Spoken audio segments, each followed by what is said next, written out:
Morning. Spice up yourself.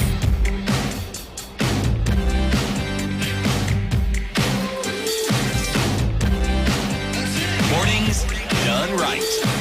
94.4 Spice FM, Nairobi. At 11 minutes after 8 o'clock, this is the Situation Room. We're getting into the third hour of our conversations this morning. And we get into one with, you know how they say when you look for gold, you look for it and then sometimes you won't find it. You might get into a mine and you could dig for months and you wouldn't find it. But then finally, you hit something, right? And then they take it to the water and they start to swirl and they swirl. And then it's starting to glitter. And in this case, it actually is gold. That's how you look for it. And that's how we've looked for one gentleman who's in the hot seat already this morning. Justice David Maraga, Emeritus, Chief Justice. Good morning. Good morning, honey. Thank you. How are you doing? Very well, thank you. Karibu sana. Thank you for being here this morning. Yes. You're in the hot seat of the Situation Room, and we're starting off the morning with a conversation with you. And I say what I said because we did, soon after you said certain things and you declared certain things, we started looking for you from that point. But here we are now, and we have an opportunity to discuss all those things and the length and breadth of their importance. So thank you for coming this morning. Let's welcome you properly.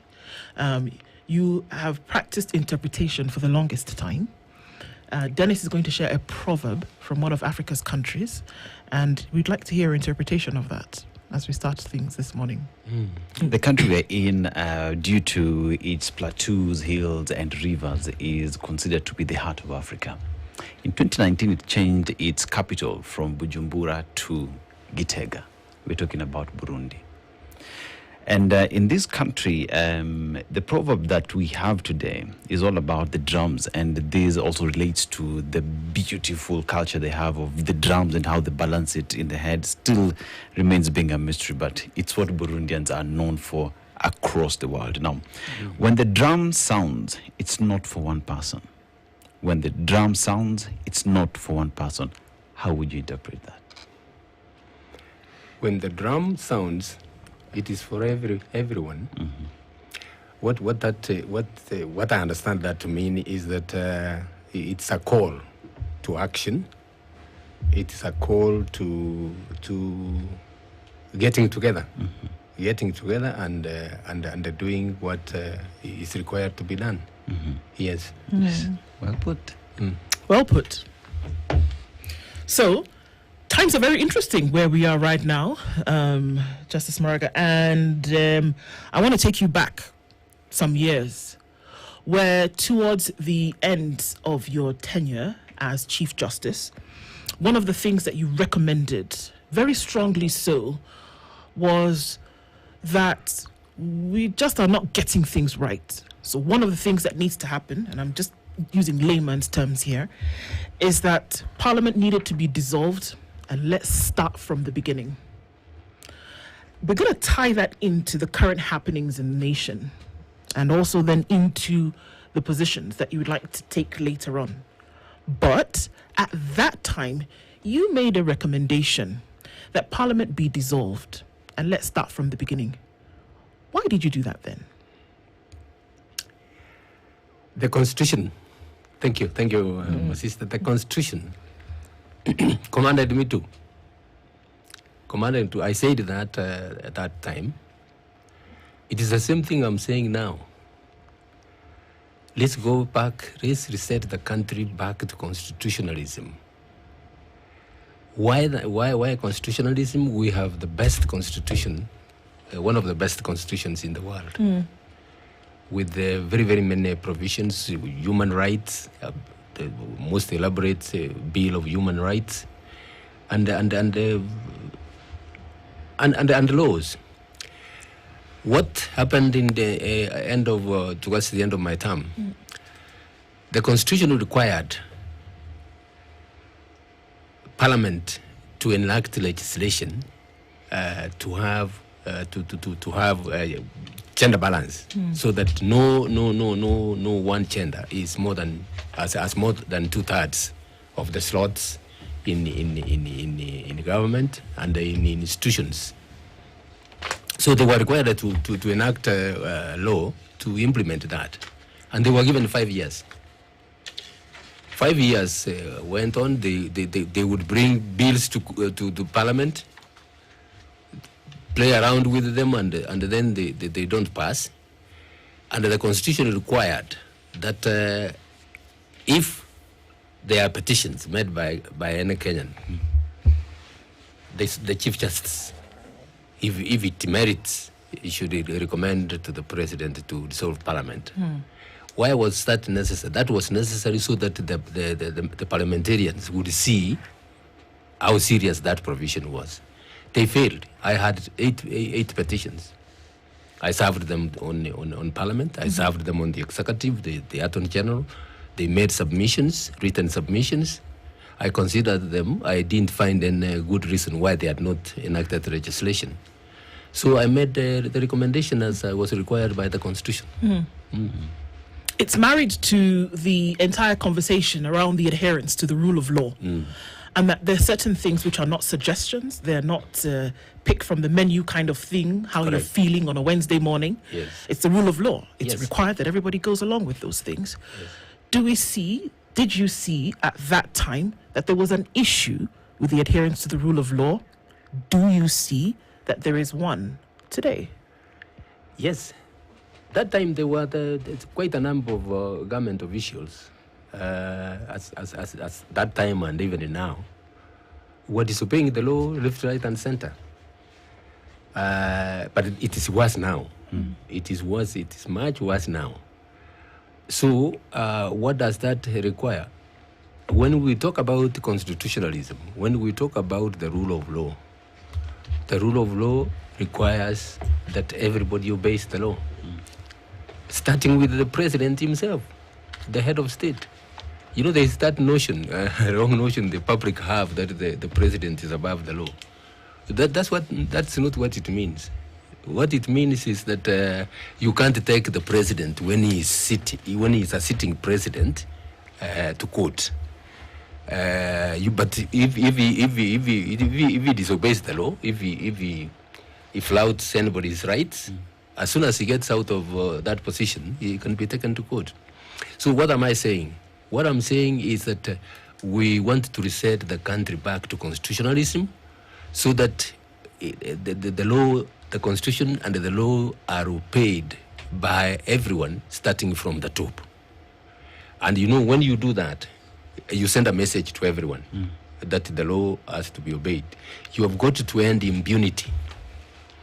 When you are in a lawless country, as if I may put that so, impunity reigns. People can decide to do what they want to do, and you know that is a recipe for anarchy. That's a recipe for anarchy. So we have to get back to where we are supposed to. So, Chief Justice, when you talk about constitutionalism, we have these centers of power. So you have the executive, which with the current state of affairs in this nation appears to be practicing that impunity. We have today concerns that Parliament is captured by the very executive. Then there are also concerns that the judiciary that looks into all these matters is also somewhat playing wishy-washy. It's not coming out clear out of all these institutions who is really upholding our constitutions as Kenyans go to the streets. My question to you, looking back at your own legacy and where we are today as a nation, and looking specifically at the legacy of the judiciary, would you evaluate the current judiciary and the Chief Justice Martha Koome compared to the judiciary left behind? How would you evaluate the two? Thank you, Okari. I sometimes don't want to compare myself with somebody else, because everyone has his own style of leadership, and you know, there are times you might find that even the conditions under which I operated as compared with those under which the current judiciary is operating may be different. I'm talking about funding. Funding is critical for any institution. with the number of cases now increasing by the day, but without commensurate increase of charges and magistrates, the situation would be difficult. But let me say about the institutions. You have talked about Parliament being captured. Yeah, you can see that. Like you see, like the case that took the Gen Zs to the streets was the bill, the finance bill. The Gen Zs were saying, look, you need to look at this more carefully. And the MPs, if I remember well, the conversation was, okay, we are past it. Utadu? It's like, what are you going to do? We are past it. That's why they went there, and I'm told that some MPs were whisked out of Parliament at that time for their own safety. So that is when Parliament has been captured. If Parliament were acting on its own, independently, without any interference, they would perhaps have passed the finance bill but with amendments, take into account the issues that the Gen Zs were raising, and we would not have gotten into that situation. So institutional capture by the executive is a terrible thing. Now the institutions and you know, the capture is not just a situation where you are told what to do. You are given a mandate, then you're starved of funds, and you can't be able to discharge that. When you say, look, I don't have money, I do this. Sometimes somebody doesn't even have to tell you, look, listen to what I'm saying first before I can give you money. But you can read it on their faces, if you want me to use that expression of reading on their faces. You can hear what the conversation is out here. Somebody is saying, look, the judiciary is doing this, they are hampering. Like there was a time when they were saying the judiciary is interfering with Parliament.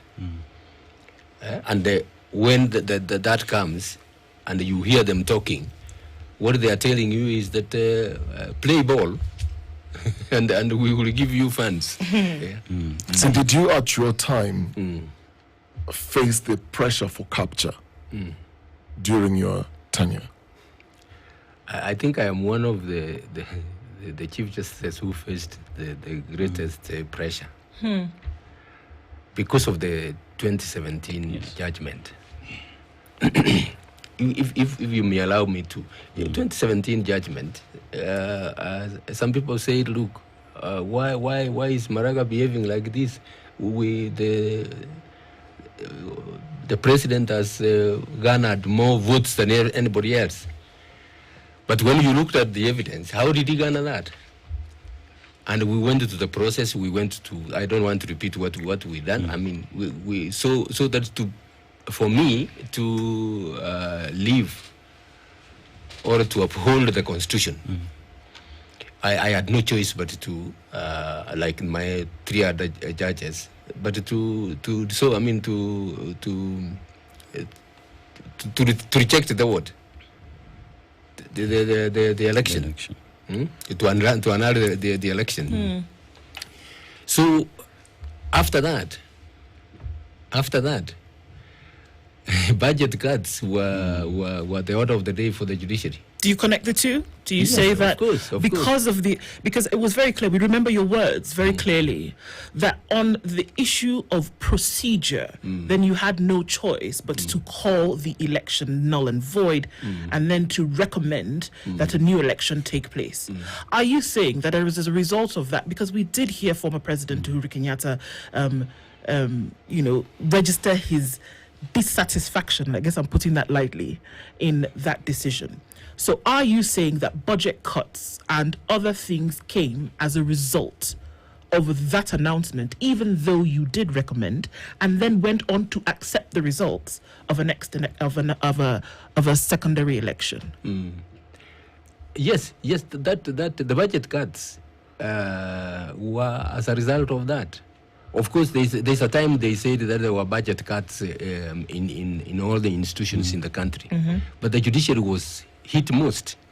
When they said that there was going to be budget cuts by a half, some of the budget lines, I remember that's the time we were planning for digitization of the judicial processes. And we needed a lot of money. We had, I remember vividly, we had about 400 million shillings for IT. Instead of taking half, they took the whole of it. And what that meant is, we were rendered unable to process that. But thank God, I had a very good relationship with the development partners. They are the ones who gave me funds to start the digitization of the judicial processes. And later on now, it peaked and you know what it is now. People are able to hear cases from their homes. Lawyers are able to do their cases from the comforts of their homes. And that what that means is it saves a lot of time for everyone. And it's a process. In fact, some lawyers have told me that, CJ, if there is anything as far as they are concerned that I did that was wonderful for them, is that process of having now using IT, and now they are able to do cases virtually. So CJ, if you look at in terms of constitutionalism and rule of law, one would go back, say, to the 2017 decision that was made, and you remember the statement that came out after that was, we shall revisit. And the revisiting that happened was the budget cuts that you're talking about right now. But forward to that, you now see court orders not being respected by the highest office in land. You look at even in the current dispensation, the way court orders are not being respected by the leadership. Talk about police officers, the deputy IG being summoned 7 times and still not showing up, and it's still continuing even as we speak today. So in terms of resetting the country and the citizenry to respect the rule of law, what kind of precedent has the leadership in terms of disrespecting court orders done to the country and to the citizenry? Thank you. I think the first thing what he has done is actually to delegitimize himself. You can't call people to obey the law which you are yourself disobeying. Talk of double standards. And you know what that means is that, as I said, that brings in impunity. And the impunity, supposing you are asked to, say, vacate this office, there's a court order for you to vacate this office because, it belongs to somebody else, and you refuse. That somebody will come here with a gun. And what are you talking about? It is going to lead to lawlessness. So the disregard of court orders, not only court orders, and even several provisions of the Constitution and the Acts, is a very, very sad state of affairs in our country. Very, very sad state of affairs. And you know, by the way, because it is being done from the top echelons of the administration, it is being done right into the village. It is being done right into the village. I was talking to somebody yesterday, and they says, look, I bought a piece of land. Somebody, after some time, he changes and he doesn't want to go on with the sale. And he comes beginning breaking my buildings. When I complain, he says, look, where are you going to take me? I know the police. I know the police. You can go and report to the police, and we will see what is done. And sure enough, he said he reported, but nothing has been done for several months. So that's what I'm saying. You when you set that example from the top, it goes down all to the society, and that is chaos. And there are many people suffering because of what the president and his team are doing in administration. And it is that impunity that you're speaking of that is leading the Gen Z to go to the streets. And you recently marched with the Gen Z, just to fast forward. We'll be skirting around these issues going back and forth, but to just take you to the latest incidents. You recently marched with the Gen Zs on the streets. We saw you. Some critics, and you were largely discussed in the National Assembly, and your critics said that your participation in the protests undermined your impartiality as expected of a former Chief Justice, so to speak. What's your response to that? And as a result of that, your security was withdrawn. Has it been reinstated? Thank you. You know, the victims, the families of the victims of the 2024 Gen Z demonstration that led to about 60 deaths and several others injured, felt that they, on their own, I had nothing, I was not concerned. But I was told, look, they have arranged to come and march, lay flowers, and so that their loved ones are not forgotten. I said, look, yeah, these people have a cause. These people have a cause. They have lost their loved ones. And I felt sympathetic, and I said, look, this is a cause I wanted to identify myself with. First of all, to go in solidarity with those families, and secondly, and for me, that march should be a broad view should be taken of that march. What are they telling the nation? This should not happen to anybody else. That time, it is those victims who suffered. It could be you tomorrow. So that message. So I went to with the families. In fact, we went to there is a restaurant across Nation Center where the mothers and family members, siblings of some of the victims were, and we started marching to. You see that statue on Kimati Street? Yes, that's where they wanted to lay the flowers. So we started. We didn't even move 20 meters before your tear gas. Tear gas was shot to us. I have had claims that some people went and blocked the road and set fire on tires. Yes, that was not there. I can assure you that those people were peaceful. One other thing we should remember, the police themselves had promised that the families of the deceased persons would be assisted, would be facilitated. In fact, they said even the police would be there with them. So that is the last thing I expected. Now to come round and say that I didn't behave well, that's their opinion. And in my view, extremely wrong. We are supposed to be heartless. We are supposed not to be concerned.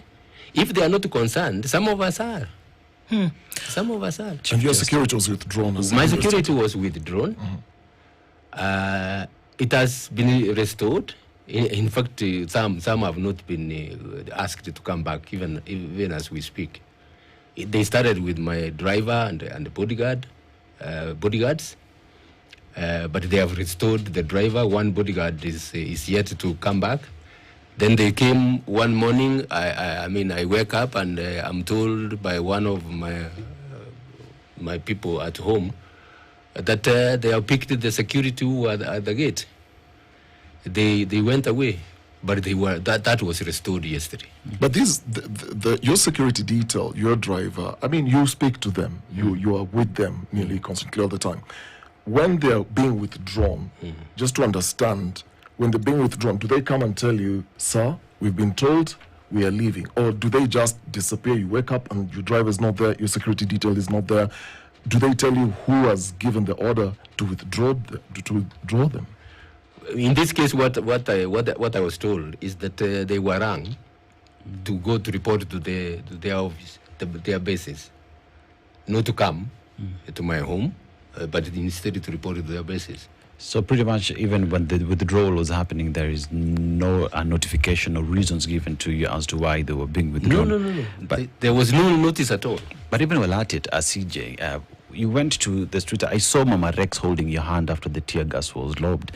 And even while at it, when you hear Gladys Bose saying that you misbehaved, but one asked the question, are you a Kenyan first? Do you have the right to go demonstrate? Or once you're a CJ, that right has been taken away from you? Just make us understand. And even when you're with the families of the victims, when you speak to them, what did they tell you, for context? What they told me, I mean, let's start with their case. What they told me is that they are aggrieved. They are terribly aggrieved. In fact, you would see people who are mourning, who are still mourning. They said, look, our loved ones were killed, they were maimed, and nothing has been done about that. They can't put an end to that. So they said, look, to our loved ones, they didn't deserve any life. Yeah? They are not like any other Kenyans. So they were grieving. They are grieving. The people were grieving. Now, when it comes to me, I have a right. I have a right also to if there is something which is not being done under Article 37. I have a right to express that by administration, as long as the demonstration is peaceful. You are not breaking any law. We have had a lot of allegations that those people have broken the law. They have broken into shops. The breakages are there, and I feel for the owners of those businesses. What is the purpose of those who want to march giving notice to the police? They are giving notice to the police so that the police can anticipate what would come, because there could be goons, there could be thieves who want to take advantage of that and break. So the notice, in my understanding, is supposed to tell the police, look, we are marching. We don't know what the other people will do. No, do take care. Provide security. Anticipate where, for example, there's going to be looting, and provide security. Okay. Yeah. Let's take a break, because I have a question, and we might need a break before that one to hear what your answer is going to be about that. He's the 14th Chief Justice of the Supreme Court of Kenya, and we're asking questions around, or having a conversation really, around the political dispensation in which we find ourselves, and also about constitutional order. David Maraga is here, and he's also saying, look, you know what, I want an opportunity to be president of Kenya. And we'll get into that conversation a little bit more when we come back from this break. It's 21 minutes to 9 o'clock. Continues after this. This is the Situation Room, the only way to start your day. 18 minutes to 9 o'clock. Chief Justice Emeritus David Maraga is our guest this hour, and we're looking into, it's a plethora of issues when we have this conversation, where we're coming in from a judicial standpoint, going towards constitutional order, and then what we see about what would the next leadership look like. And even as we did see the protests come, there's social justice issues that are taking place here. There are constitutional issues that are taking place here. The presidential issues that are all taking place here. And in the light of that, you joined the protest. There was a lot of castigation that came out, as we've established here. And then the difficult question comes that, having been Chief Justice Emeritus, if you were not putting yourself in a position whereby you wanted the Kenyan people to choose you for president, would we have seen you in the streets joining the protest with those who were bereaved? I may not have come directly like that, because of quite a number of issues. I'm not saying I came because I'm fighting for president, but I would in one way or the other sympathize with those people, see what I could do to assist them. I mean, let's my sister, let's look at what prompted all this. Yeah. I want to tell the Kenyans that where we are at the moment, with the level of impunity where we are, we can't go on like this. As I've said, we go on like this, we are going to, this is a recipe for anarchy. We must restore back our country to where it is supposed to be under the Constitution. So with that, we have seen how human life has been actually almost abased. When you go killing people, when you go maiming people, whom you are supposed to protect, what does that tell you? What that tells you is that, the administration, this administration, has no regard for human dignity. Right. So we want to restore the human dignity that the Kenyans deserve. And it's interesting because even after your term as Chief Justice, you were then given a position as the lead on a committee that was going to go into police reforms. Yes. And it is interesting that we speak about those excesses now, and you then delivered a report last year around what needed to change. Give us a few highlights from that vis-a-vis what we see currently, whereby, unfortunately now, very glaring reports about what has come out in terms of those excesses which were in that report. Yes, thank you very much. I was asked, under the act, the retirement of Chief Justices, Deputy Presidents, and that's why we have even the retirement package. The act requires you to serve in any capacity that you may be requested. So my appointment to the police reform task force was in that under that provision, under those provisions. So when I was asked to look into that, the first thing the task force did was to assess the previous reports on police reform and even prison reforms. And there are several reports, there were several recommendations that had been made in the past, but that had not been implemented fully. It just lip service, and the police remain frustrated. They can't perform their duties properly, and I think that was what was felt in the run-up to the 2022 general elections. And they promised they would go. They would look into their welfare. So when we went around the country, as you may be aware, we got views from the public, we got views from the police themselves, both junior and senior police officers, and what we came up with was that there's a lot of disregard for the law. The junior officers were complaining that they are not listened to. They are just told to do this or that. They are not facilitated. And you find that somebody goes to the police station to report a crime, and the OCS has no way of dealing with that because he has no fuel.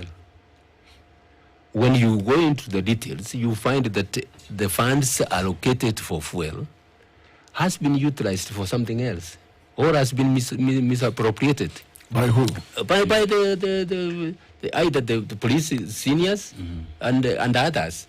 So, as a result of that, and the housing, the things like the housing, and we looked and found out that even the salaries, the way the salaries and the salary commission was doing it was wrong. Because the criteria they were following was wrong. Putting the police in the category of clerks is not, those don't match. So we made recommendations, and quite a number of recommendations. A few of them have been implemented. There are main ones, the main ones which have not been recommended. Because we established that one major problem with the police is control by the executive. I have heard people talk about the police being independent. When you control the leadership of the police, what do you expect? The Constitution provides for a competitive recruitment. Article 232 provides for competitive recruitment to especially senior positions. That was removed in 2015 by an amendment to the Police Act. So one of our recommendations was that restore that competitive recruitment, so that when the IG, for example, is appointed through a competitive process, he will be there and he will be independent. Of course, he will have respect for the president, because by the nature of their work, they must work with the president, maintain order, restore peace, and maintain peace. But there are operational aspects that the IG, the president can tell the IG, and the IG tells him, no, Your Excellency, I can't do that. The law does not allow me to do that. Now, with that removed, now the president is the one who appoints, as it were, he picks who he wants, and he takes him to Parliament for vetting. That person is loyalty is first to the president, so he will do what the president requires him to do. And what that ends up with is that the police have now been weaponized against the opponents of the executive. And so this control, so this control you're talking about, was the complaint coming from the police themselves that, look, we're being controlled by the executive? Was it coming from them? The juniors, especially the junior officers, told us whenever they complained, they were told, look, those are orders from above. Those are orders from above, and you could feel it. Even when you speak to the senior officers, and we met quite a number of senior officers. By the way, the police service has quite a number of very learned police officers who could do a wonderful job, but they are not given an opportunity. When it comes to promotions, it is who you know to be promoted. And we said, no, this is not right. So quite a number of those, police officers, intelligent and well-educated, are not given an opportunity. And as a result, they're just there, frustrated, and they can't work. So because of that, we recommended that there should be a structured promotion process that gives a chance to everybody to aspire for higher positions and be interviewed, and he advances in his career. So my understanding is that with that kind of recruitment and the way even their funding is done, they are beholden to the executive, and they have to take their orders and their wishes. Given an opportunity, if I'm privileged to lead this country, I would restore that independence to the police, so that the police are independent. The police can come and tell you, Your Excellency, you said this, but the Constitution doesn't allow us to do that. And I would respect that. And that is not only to the police, it is to very many institutions. The institutions are there, and they are being interfered with. In fact, including, you know it, including even our universities. When leadership in the universities is interfered with, the freedom of thought, the freedom of action is removed. The institutions have been emasculated. Given an opportunity, that's what we will restore, so that the institutions are given their independence. Institutions are well facilitated to do what they are supposed to do. Chief Justice, where my concern comes in is in your report, because you borrowed a lot from the previous reports on police reforms from the Kavuludi-led reform task force now to yours, which is the most recent. And through the entire process of reforms, going into your report, there's a lot of heaviness towards administrative and to some extent operational look on the police itself. Going with the recent events that we've seen during these protests and the behavior of police through the training curriculum and change of culture, isn't there a concern that you may change emoluments, you may change housing, you may change the independence of the officers, but when it comes to training, that element and understanding the Constitution and the Public Order Act and understanding all these things, when they come to the streets, you don't see it. It doesn't match to all the things that you're talking about in terms of administration and operational. Where is the disconnect? Thank you very much. One of the major recommendations we gave was training. We felt it. First of all, the training given at Kiganjo is very, very short. The period is very, very short. We recommended that the period be extended. Why? Because when the recruitment is completed, the major training at Kiganjo is drills. Drills, but they are supposed to be taken through, for example, the Bill of Rights, how they should respect human rights. That one is given lip service, and as a result, the police are ill-equipped. Now, the other thing is, you know, we moved from a police force to a police service. The police is even supposed to be oversighted by the public, to be by the public. We found that is completely disregarded. The public have no say in what the police do in the villages. And it is as a result of that training. That mentality, the colonial police mentality, in my view, has not been removed completely. You know, the colonial police mentality was to control. Here, we are a service. I mean, they are supposed to be a service. So that is the problem. So we recommended training, and even that's why I talked about promotion on merit, so that you get people who understand what they are supposed to do. How will you then work on those recommendations? I think it's important because, I mean, obviously you'll be with us a little bit longer this morning, because then we can look into really what would happen at a presidential level to kind of undo a lot of the knots that we see currently. But we'll look into that in a few minutes. But for now, recommendations according to that report, because looking through the report, one of the words that was used in the report quite often was systemic. It showed up all the time through the report. So in order to remove a systemic thing, it sounds like an overhaul that needs to happen.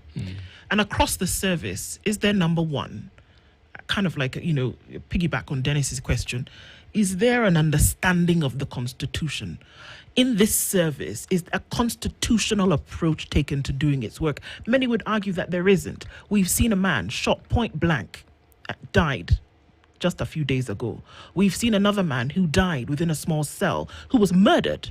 Both of these men murdered. Yes. In a police cell. We have seen another story when a young police officer shot his OCS, or rather killed his OCS, in the police station. There are cases without number. That's just amongst themselves. Now, when it comes with an outward approach towards citizens who should feel protected by the police, you should be able to go to the police and say, this is an issue, how can you help me? But now we are seeing that those degrees are getting further and further away from each other. So the recommendations in the report are fantastic. I've read the report page to page. Yes. But how can these recommendations actually be put in practice, established? Thank you very much. Given the opportunity, as I said, we will start with training. First of all, recruitment on merit, come to training. and then looking at the Constitution and the law, the Police Service Act, you train and provide, facilitate them, and after that, now you demand accountability. Without that training, so that you change the mind frame, change the mind frame of the police from a police force to a police service, so that they understand that they are supposed to, the wananchi are the employers, and they are supposed to work with them. When you have seen demonstrations and picketing in other countries, what do you see the police with? Batons and shields. In fact, they are moving. Here, it is, first of all, the first thing you see are tear gases, and then use of force. You have talked about shooting. Total disregard to human life. When you shoot to somebody, even if it is you are shooting with a rubber bullet, but you are at point blank, the police are supposed to understand that what that is likely to cause, the kind of injury it is likely to cause. The police have got to understand that the use of a firearm, for example, is regulated under the Act, and very, very strange conditions are put there before you can use it. What we see is terrible misuse and abuse. And why is this coming from? Listen to the politicians. Listen to what they are saying, what they are being told. If somebody comes, shoot. Those are the kind of reckless statements that are being made without thinking about the effect it will have on the minds of the police officers themselves and then to the public.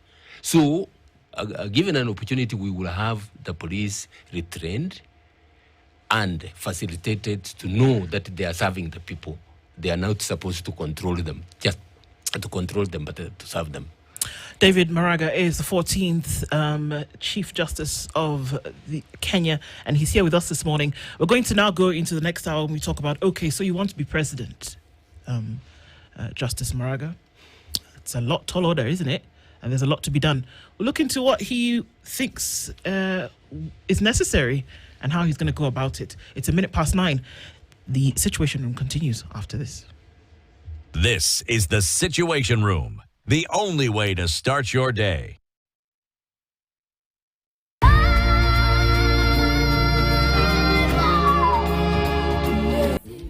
Dial star 811 star 800 hash to get this as your skiza tune.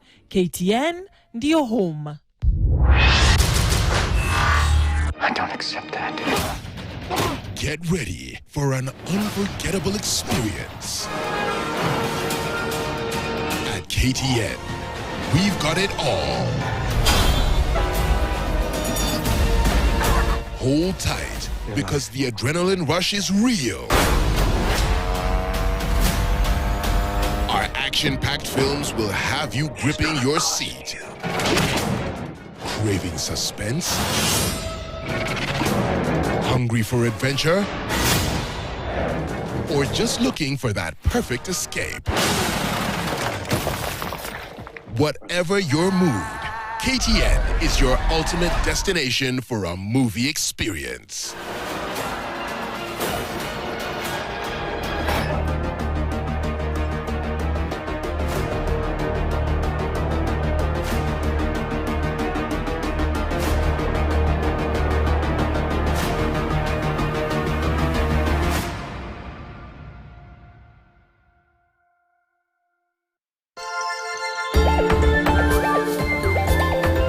Kuja pia kujua mambo mawili matatu kuhusu kilichotendeka. Mawili matatu ni mingi. Ni mingi zaidi ya 2-3. Hapana.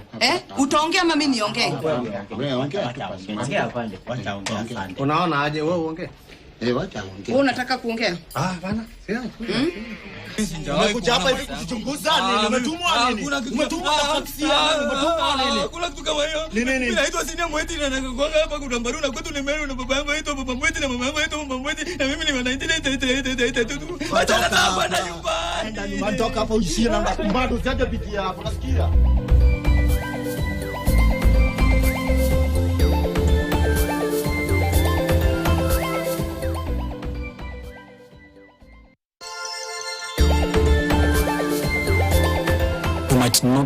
how to be a father, but by the virtue that you are there, your presence, it changes a whole generation. Provision, which is financial in nature, is not the sole role of a man. We were taught not to say no. And so as a man, I don't know how to say no. Yeah. Men who are exhausted and are burnt out are not even able to show up well for their other duties. Even in badminton matters. Unashindwa kucheza kanungo kwa sababu hauko.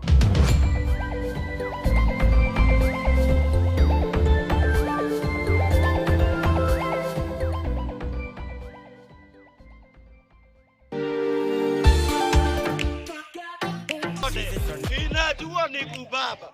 Hakuna mambo ingine ila kubaba.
There's no place I'd rather be.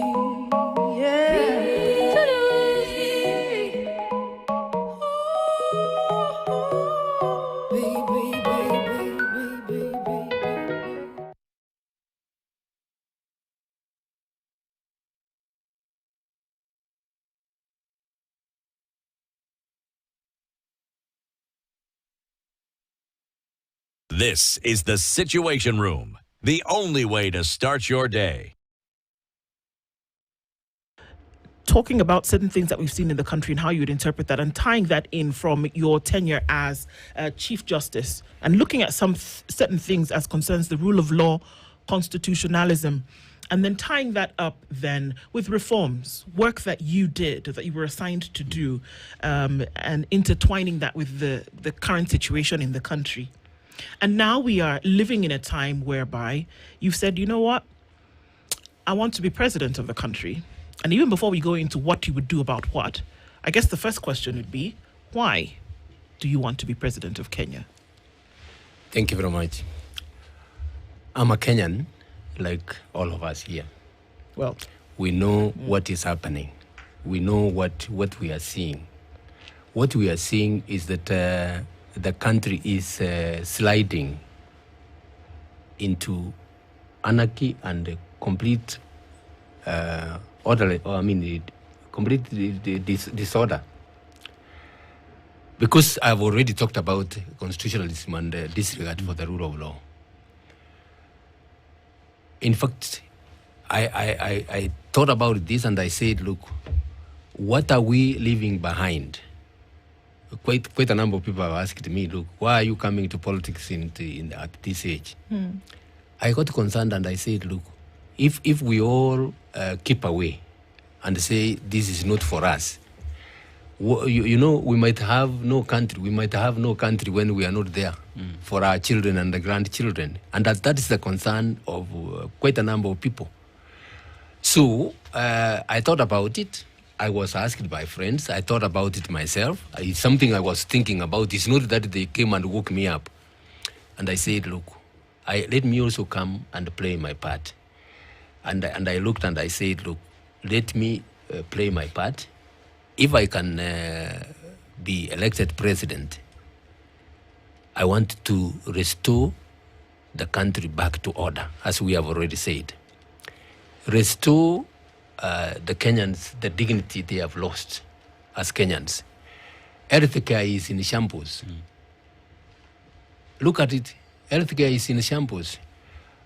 They are changing from NHIF to SHA and SHE.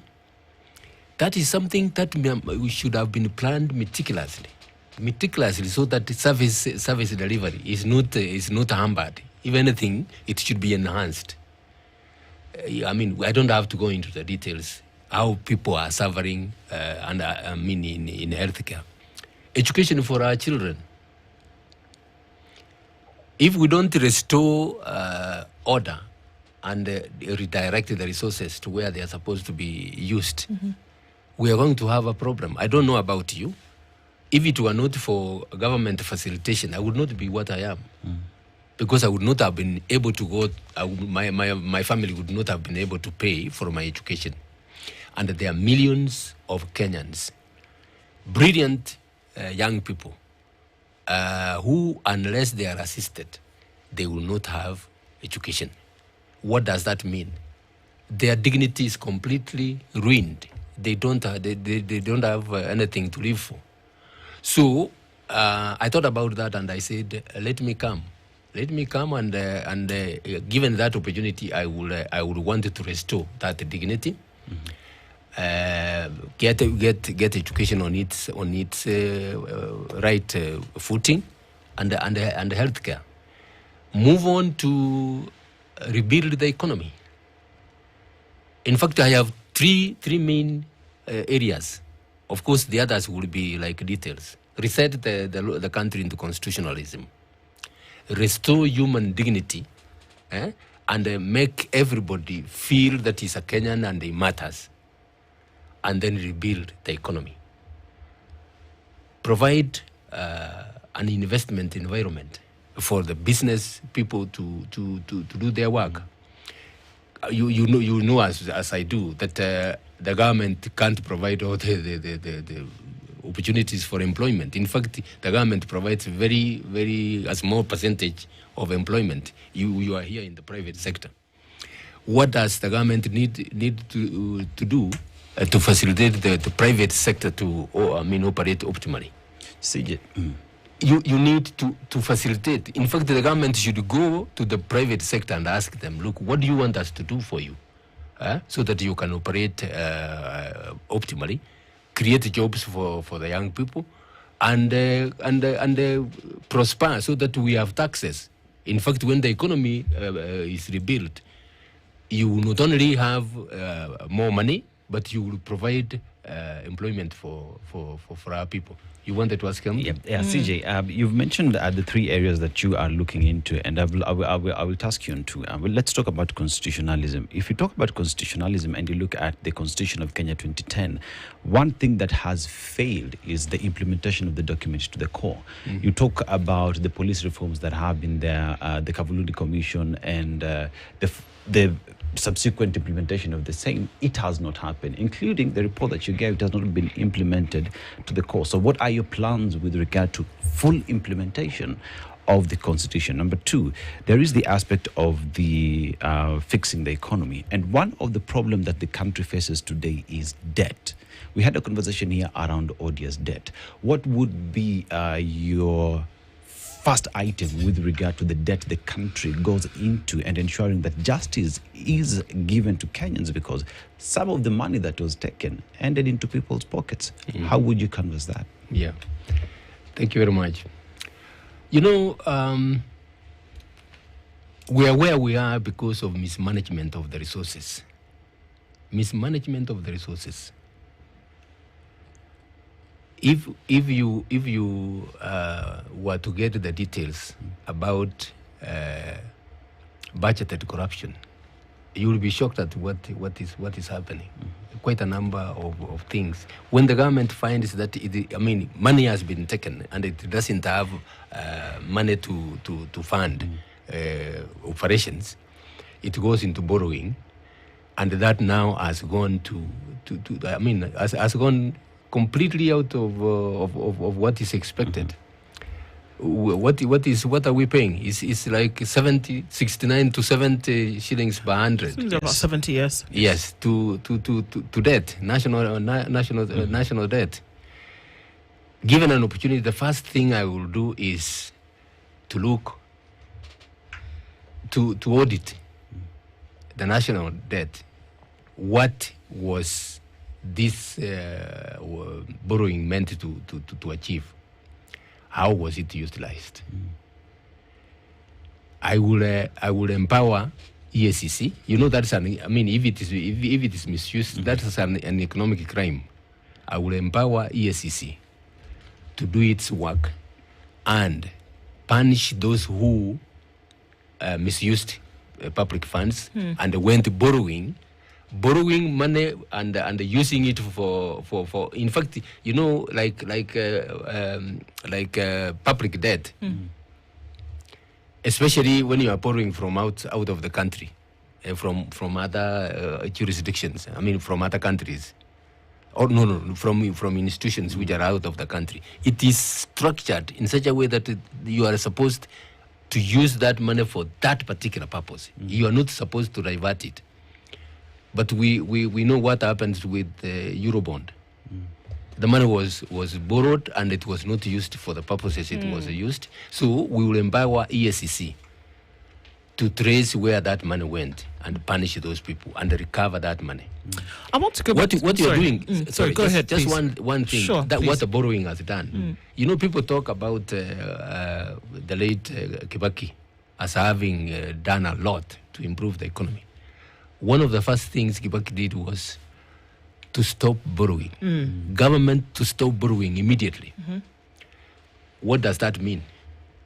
What that means is that the banks went into the streets looking for everybody to go and borrow. With that, they reduced interest. Today, interest is at what level? 17%? What are you going to do to repay a loan at 17%? Sure. And make a profit? So what Kibaki did was to stop borrowing. I have a team of economists, and I'm humbled to have quite a number of experts in various areas. I have a team of experts who are working on that so that we rebuild the economy, get change the economic environment for farms to operate. Now you know it as I do that quite a number of farms are closing down and moving to other countries, and you know what that means. When a farm closes down, jobs are lost, and life is affected. You are here working alone. If I asked you, you will tell me you have 10, 20 people behind you, depending upon you, and you know that is like the vicious circle we are having. So we wanted to rebuild the economy, reform agriculture, and provide an investment environment that will enable us to prosper. Indeed. You mentioned education and health as two, and I just think about it, and it seems that those are areas that have taken a big hit recently. We have, it's been so long that a lot of people forget that UHC workers are on strike. They've been on strike. They've not been to work because they're asking for basic things to then be done for them. We have seen the defunding of education. And it looks, for all intents and purposes, that the CS has said, look, if I can't find a place to get this money from, I'm going to have to go back to parents and say, pay school fees. Are we going to re-envision a time whereby free education, which for all intents and purposes is not entirely free, that it might actually go out the door? So the question is, in terms of practicality, what could be done to sort out these issues? A lot of money has gone towards projects like the housing projects, for which the number of Kenyans who we were told would get houses, it pales in comparison to that number. Do we say defund those things which are not of direct benefit to Kenyans right now and put it in education? Defund projects whereby we've not seen outcomes and put it in projects where there are people waiting for certain things to happen, such as health. There are people sitting in hospital waiting. We saw a story this morning of a young woman who's been told, look, you wait for this thing to get worse or you pay cash today. That's the reality of the situation. So what practical things would we actually see happening? Yes. Or could we imagine that could happen? Thank you very much. a lot of money, as I've said, is looted. There is a lot of wastage. How many advisors were we told the president has? Well, and counting. 20 plus. And each one of them, to keep him, you are talking about 2 million shillings. His salary is the cars they are given, the security, it works to about 2 million shillings. And yet, the president doesn't need all those. What are the CSS doing? What are the PSS by their job descriptions? Those are the people who are supposed to assist the president. If the president requires extra advisors, they would be hardly more than 5. More than the 5, because the CSS and the PSS should be doing their work. So we are wasting a lot of funding that should be redirected. You have talked about education and health. Prioritize your the affairs. There are things which can't wait. Education can't wait. Health can't wait. When somebody is sick, you can't tell him, okay, you wait until tomorrow. Then we will see what to do for you. So it is that mismanagement and wastage. We will deal with that so that we get the country back the way it is supposed to be. Yes. I have a question about IEBC. The president gazetted the names of IEBC. There is a court case stopping the swearing in of the new poll officials. Do you trust the current IEBC as has been constituted, 1? And 2, for those who argue, yes, you're running for president, but are you a project of President William Ruto getting into this race? Okay. Let's start with the project issue. Some people asked me about, in fact, these days I'm not being asked about it a lot as when I started. Some people said because I was chair of the task force, now I am been set up to be a project. And I have refused to answer that question. What I have said, watch the space. You will make up your own decision whether or not I am a project of President Ruto. Because if I tell you no, you will say, look, did I expect you to say yes? Or something like that. Watch the space and see whether, and I'm asking even all the Kenyans, watch this space and see whether or not I'm a project of President Ruto. About IBC? IBC, we are where we are because of things not being done right. Things are not being done right, and that's what the recommendations that have come, including the one from Krila, was that the IBC it should be in place more than 2 years before the elections. Why? Because IBC is a critical institution when it comes to elections. It is the one which manages. There's a lot of civic work, civic education that has to be done. There is a lot to be done, and it has to be prepared. Now, when you go to recruitment of the IBC commissioners, I don't want to go into details because the matter is in court. But we have seen in the media that some people got their names got into the lists when they were not there from the beginning, and that is being done deliberately. In fact, you can even say it is being done deliberately so that the reconstitution of IBC is delayed. When it is now reconstituted at the time, very, very close to elections, it will be running helter-skelter to put things in order. So, let's not go into a lot of details, but it tells you a lot about those who are managing that. This IBC should have been put in place more than a year ago, and it should now be operating and planning on how to run the election. CJ, let's just zoom out from Kenya for a second. You went to Tanzania for Tundu Lissu's case, which many called a Pan-Africanist statement, perhaps.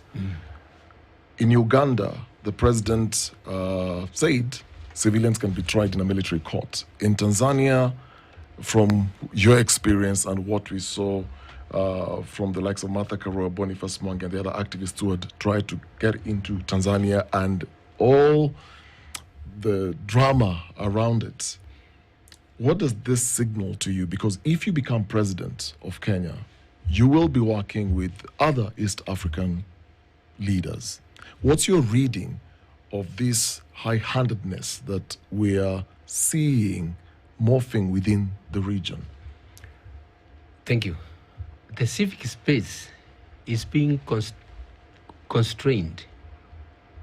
And you know, what happens in Tanzania affects what happens in Kenya. What happens in Uganda affects what happens in Kenya, and vice versa. Mm-hmm. We are a community here. In fact, some of our people are across, I mean, you get communities, ethnic communities that are in both countries.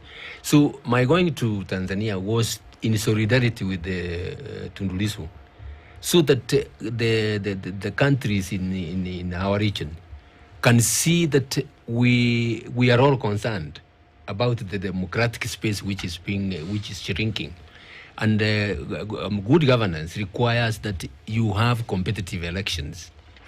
Like Tundu Lissu is right to contest. Is being denied, and that's why we went there. Mm-hmm. So in the region, I will be working with other leaders.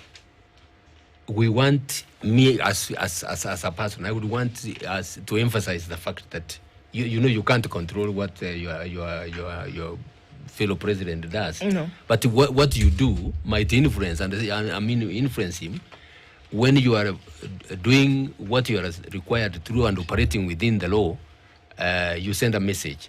So that's what drove me to Tanzania, and what is happening around, and you know, that's what has led to failed states. There are areas where we are supposed to assist. Our president is the chair. Is the chair of the East Africa? Yes. Yeah. CJ, there is a matter that has been in the courts for a very long time, and one would want to pick your brains on that. There is the matter of NGCDF, there is NGAF, now there is the Senate Oversight Fund that is being put in place. And one would say, NGCDF, national government, there is NGAF, and now there is also a proposal to have the Senate Oversight Fund. That would go into everybody to have some fund for doing something. And it has been said, if you look at the purposes of a member of parliament, that would be representation, oversight, and representation. They have no purpose having any fund for them to do their job. As president, what would be your position with regard to these funds being in place? Is it another avenue for wastage of public funds? It's a very, very serious matter. The constitution framework is that the funding is to be dispersed at two levels, at the national level and at the county level. They talk about CDF, for example. Why do the MPs require CDF? It's for their re-election, if you wanted to do so. They want to use that so that they can endear themselves to the electorate and be re-elected. When we are supposed to, if funding is being done properly, it is being done at the county level. The MPs in that county, the senators in that county, their views are supposed to be heard as to how the funds are supposed to be distributed. That's where they should be heard, so that there is uniformity. But now you are giving funds to individuals. When you give an MP 100 million shillings, go and look at what they are utilizing it for. Token bursaries, token projects being done here. There was a time I was in some part of the country, and I saw a building which has been put up actually for a police station by CDF funds. Look at that building. I have done some bit of building. Look at that building, and you are told, look, this cost about 50 million to put up. When you look at it, it can't even cost 5 million. Yeah? So that's wastage. You are actually giving the MPs money to go and campaign. Let us follow the Constitution. Let the funding be done at 2 levels as the Constitution requires, and let everybody's voice be heard. So that is the way. That's the only way equity can be there for everybody. Isn't that the crux of the matter, really?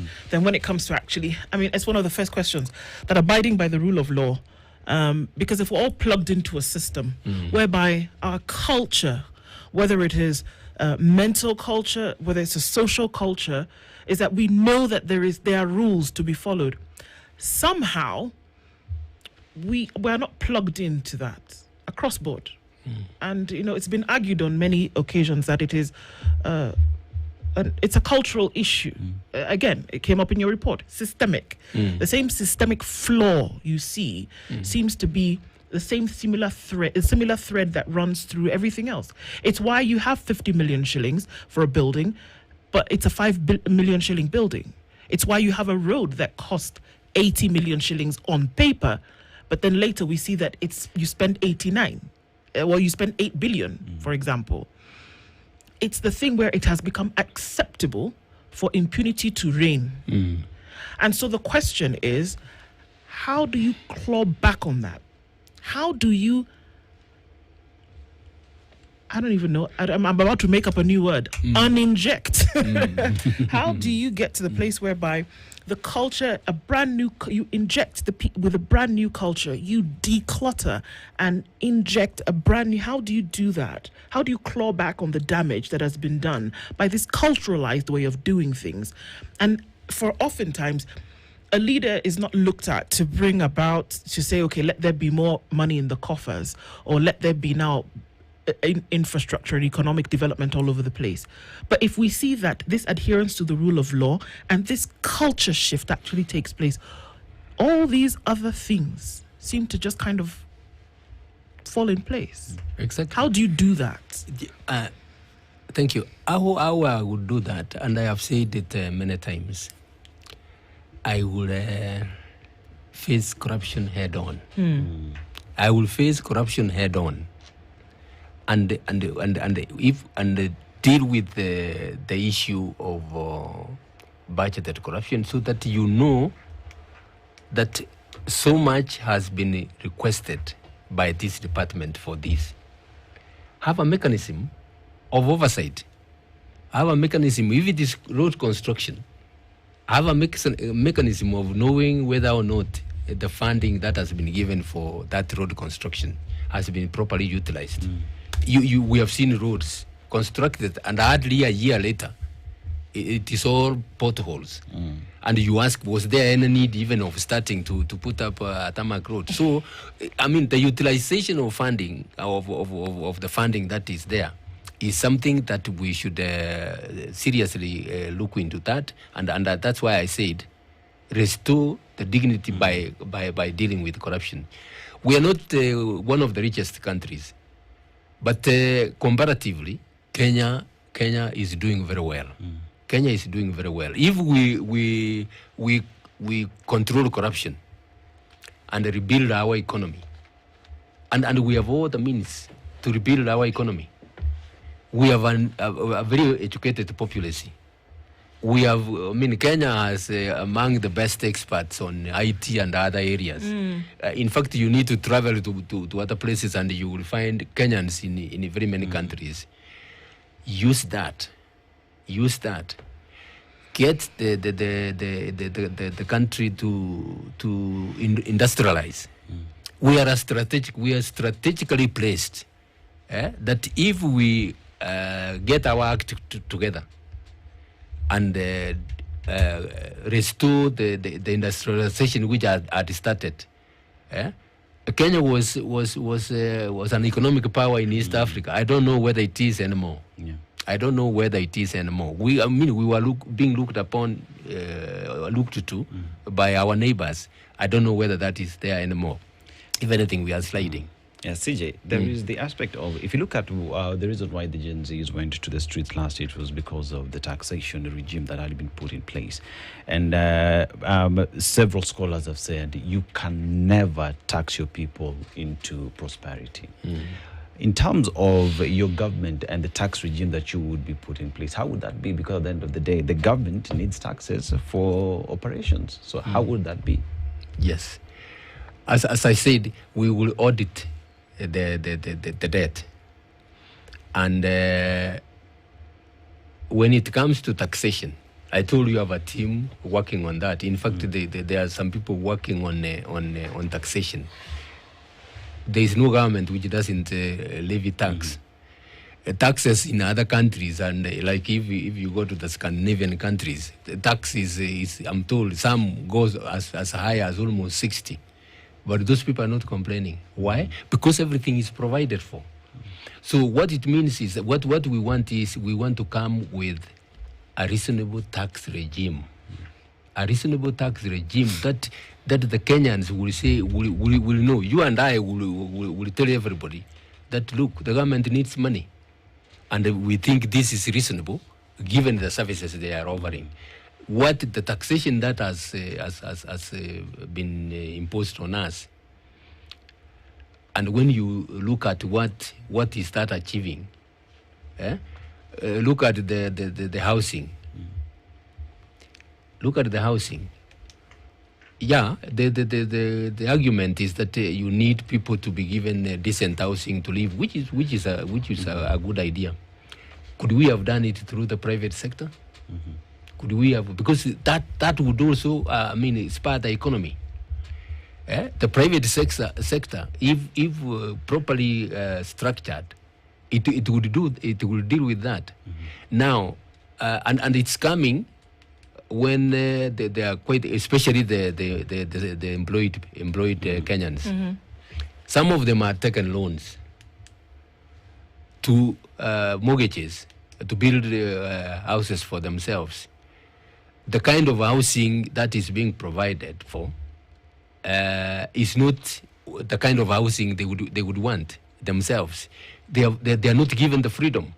They are not given the freedom of choice, and the way it is being done, and the taxation allegedly for housing, we are being told now it is being diverted and being used for other resources.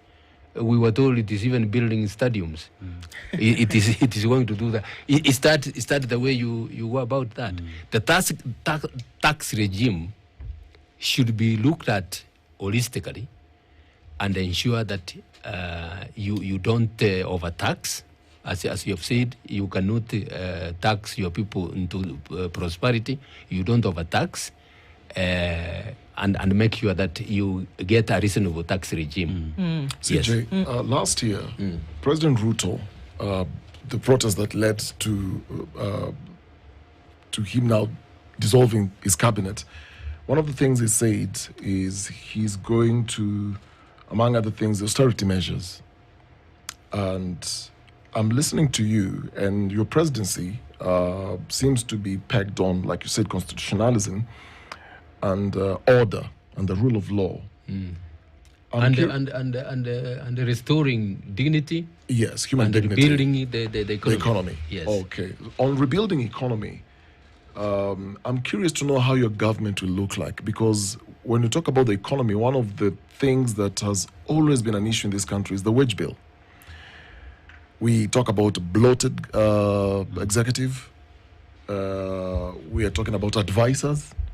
I'm curious to know how your government will look like and how you'll manage the wage bill. You've talked about managing debt.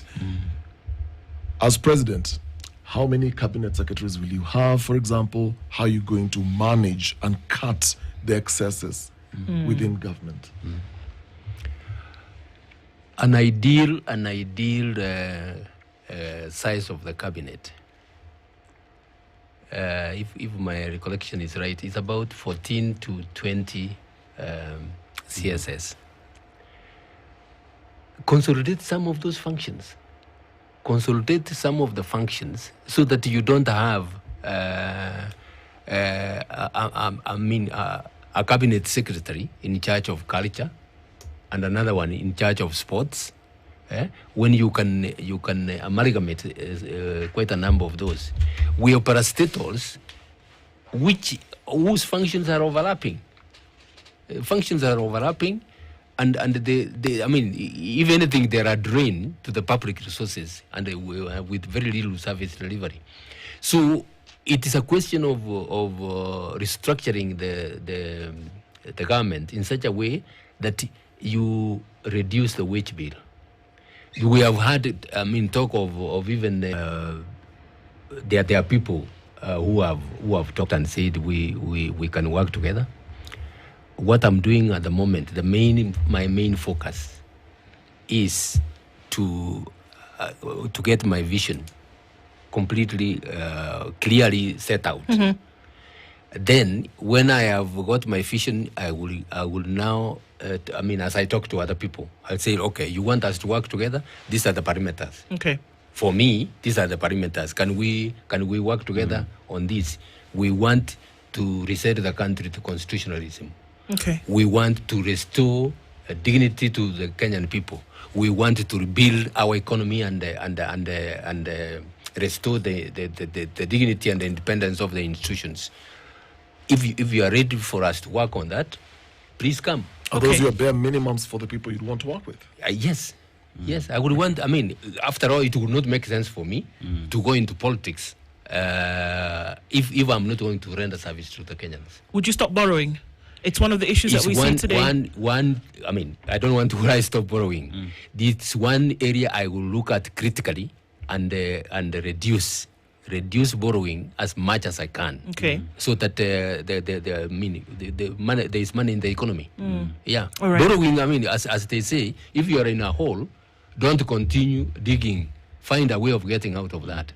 Yes. Okay. CJ, you see, when you talk about governments over time, it is government that are put in place by the people. Yes. But you realize when it comes to government running its affairs, it now becomes it is the people against the government. How would you change the face of the government such that it is government and the people working together to push the country forward?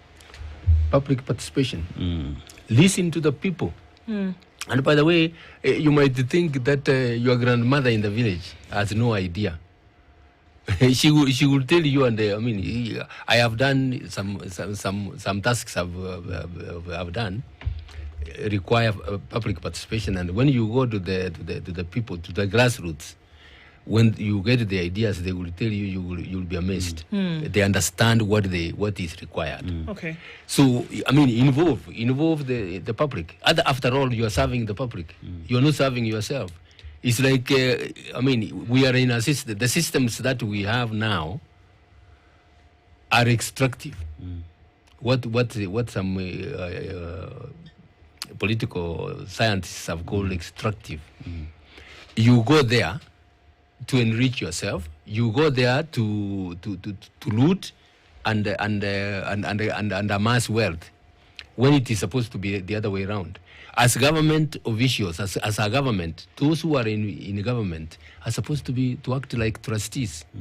The resources placed in your hands are not for your own benefit. Yeah. They are for the benefit of the Kenyans, and you have to manage them in such a way that they give service and the benefit to Kenyans. Okay. Yeah. Kenya is in agreements with a number of entities.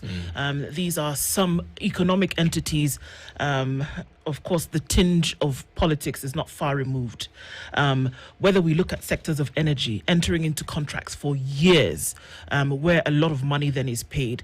I think a lot of the money that is being paid now in terms of debt for things that never really were engaged. Yes. The contractual terms and the interest on some of these is what Kenya has started to pay so far. There are power purchase agreements, for example, that are in time for decades. And that whether you use the power or not, for example, you're still going to have to pay for it. Those are some of the things that we're talking about. Some of these lease agreements that the country is in that actually gobbles up quite a lot of money is one of the stumbling blocks towards realizing some kind of economic independence for Kenya. What would you do with things like that? I mean, when you get to power, those are among the things you look at first before you enter into the contract. What are the terms of this contract? How are you going what role are you going to play? If you are getting into a contract where the contractor has an upper hand, for example, that you should think very, very carefully.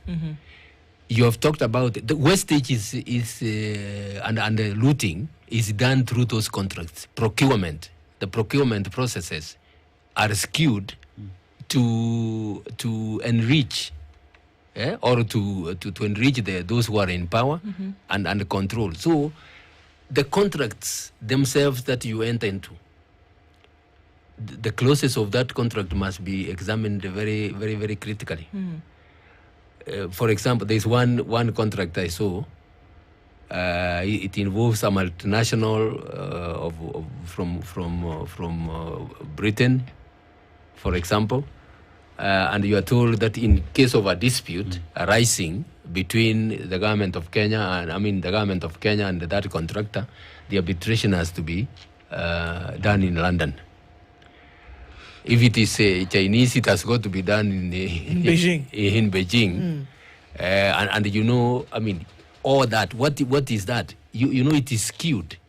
Yeah? You are not playing at the same level. The contract is skewed to benefit those multinationals. Those are among the things that our lawyers, the Attorney General's office, has to scrutinize carefully. Are we getting value for our money? So that you don't enter into those contracts. And they come, you know, with a financial package. They're the ones giving the finances, and they are telling you, okay, we'll give you money. This is what we are going to do. You have to be careful about that and see whether or not the Kenyans get value for money. Okay. Yeah. One of the things that is a matter of concern is the sheer volume of work that has to be done to fix anything. Anything. If a house has collapsed, for example, and you think, okay, here under this rubble, we start to clear away the rubble before you get to the problem. If there's a crack in the wall in any house, you have to say, okay, well, what do we have to clear to get to the crack to fix that? Or do we have to remove the whole thing and start from the beginning? It's a lot of work. It's a lot of manpower. It's a lot of expertise and resources that are required to fix any mess. Now, when we look at a nation whereby there are things that have gone wrong, we admit that there are some things that are going right. That's true. But when you look at the things that you must undo to get to the place where you'll be saying, okay, finally, at least you can stand, it is a lot of work. And there's going to be a lot on a plate of anybody who takes on the reins. Even today, there's a lot on the plate of the president. There's a lot to do. And it may look as though anybody says, well, I want to and I can handle it.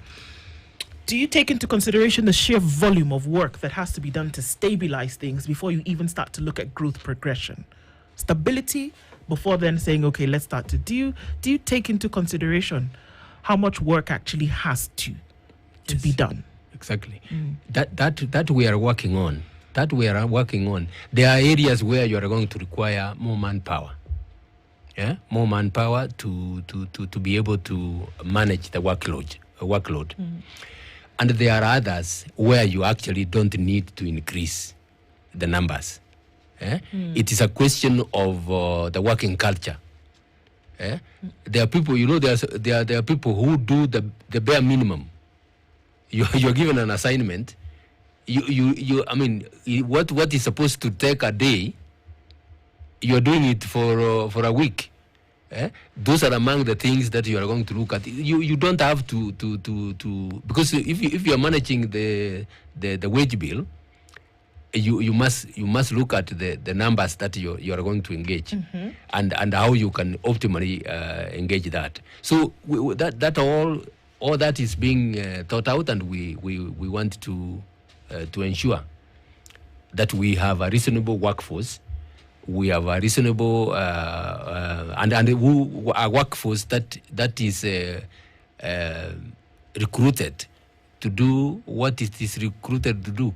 You know, we have quite a number of people, incompetent people who are given positions. They don't even know what to do. That's why I told you, quite a number of institutions have been rendered almost useless because of the employment policy that has been used. You get people who are your cronies into positions they are totally incapable of performing. What I will do to restore the institutions is to ensure that the right people are given the right positions, competent people, and we don't lack them.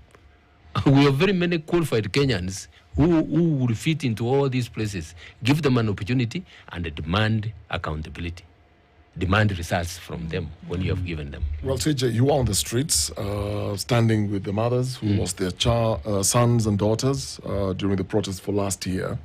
And among the things that the protesters were agitating for was Ruto must go. There were calls of one term. President later came out and said, whether you're saying one term, two term, doesn't matter. But then he asked, how do you want me to go? Feels like there is a sense that 2027 is far. And what he was also asking is, how do you want me to go? There is that agitation that he needs to go. Where do you stand with that?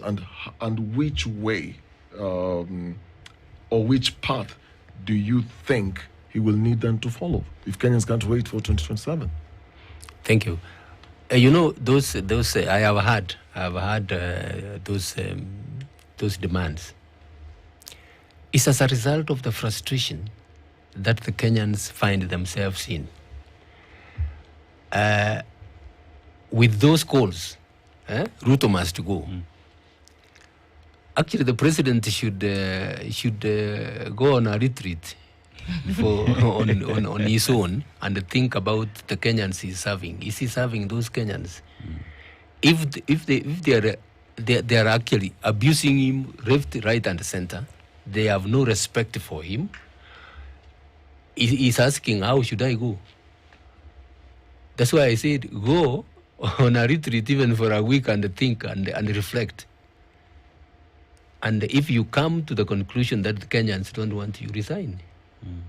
You resign and dissolve resign and let there be election so that Kenyans can get the person who should be there. Short of that, there is no any other way other than to go through elections. But because this issue of Ruto must go now is because of the frustration and the harm the regime has done to the people of Kenya. The frustration and the pain it has caused to the people of Kenya. When you get mothers, you said the mothers I was marching with, you tell her to wait until some other time for her pain to go. You're increasing the pain. When those people have been offended, they have been injured, the government is supposed to be sympathetic. They have not shown any feelings for those people. Instead, if anything, it's worsening. How many people have we been told? We have been told about 19. It's 19 or 20 people who have already died. 19 is the number, counting. Yeah. There's a 14-year-old yes. who's just died from the bullet wounds. Yes. And you know, all that is being blamed. All that is being blamed on those marches and the families of those people. Have you heard anybody, any government official talking about the wounds we saw on media with rungus? And you see those jembe sticks. Yeah. All of them new. You can even tell that they have been sourced from one point. And they are besides, they are being escorted by the police. Nobody's talking about that. And you remember I made a statement and I said that, look, the moment the government gets goons, enlists goons, we are sliding into anarchy. It's not because we don't have enough policemen. We have sent some to Haiti. It's not that we don't have enough. It is simply because even some of those policemen who are sent there to to control. If you talk to some of them, they will tell you that they are being given mixed signals. Is there any politician within the current space that we have that you can endorse or say they represent your leadership style, or you feel they represent your vision? Is there any that you can mention by name? I don't want to mention by name, just in case anybody feels that I am being discriminative or what. That we will emerge in due course when we as we go on. That will emerge in due course. And there are quite a number of Kenyans. There are quite a number of Kenyans who want to work with us to build this economy. Whenever I go and I meet people, they say, "Look, CJ, we are behind you. If what you are saying is what you are going to do, I mean, we are behind you. We are going to work with you." I mean, that tells you that the Kenyans want a change. The Kenyans want a fundamental change. They don't want cosmetic changes. They want us to go back to where the Constitution requires us to be. All right. CJ, the government that you will be forming, you've talked about a lot of reforms that need to place, a lot of constitutionalism and rule of law that needs to happen. That would mean independent bodies to work. Talk about the legislature, executive, and the judiciary to all work together. Would you be calling for reforms in these institutions and for accountability for wrongs done in the past? Because at the end of the day, everybody has to pay for their sins. That is number one thing we are going to do. I have said we are going to do an audit of the odious debt. We want to recover, and we will use the institutions we want to recover. We will go by the law. We will go by the law and say, look, this is what you have done. Whatever you took, you must pay back to the Kenyans. So you talked about the politicians. The politicians who will have the same, or is it Okari who said that, who are having the same values. I have quite a number of people. I have quite a number, especially the young people, who are saying, look, we also want to be given a chance to play our part. One of the things that I'm going to, our campaign, as I've said, is value centered. We are not going to give handouts to anybody, and I've told, I've met some young people wherever, like when I go to a supermarket, I come out and say, "Mzee, sasa tuko na njaa, tuacheka kitu." I tell them, no, that is not the kind of campaign I'm going to run. We are not going to run a campaign where we are going to dish out money. First of all, I don't have money. And at an appropriate time, I'm going to appeal to Kenyans, and I'm appealing to you through this, all of you three here, to assist us financially. By getting money from Wanjiku,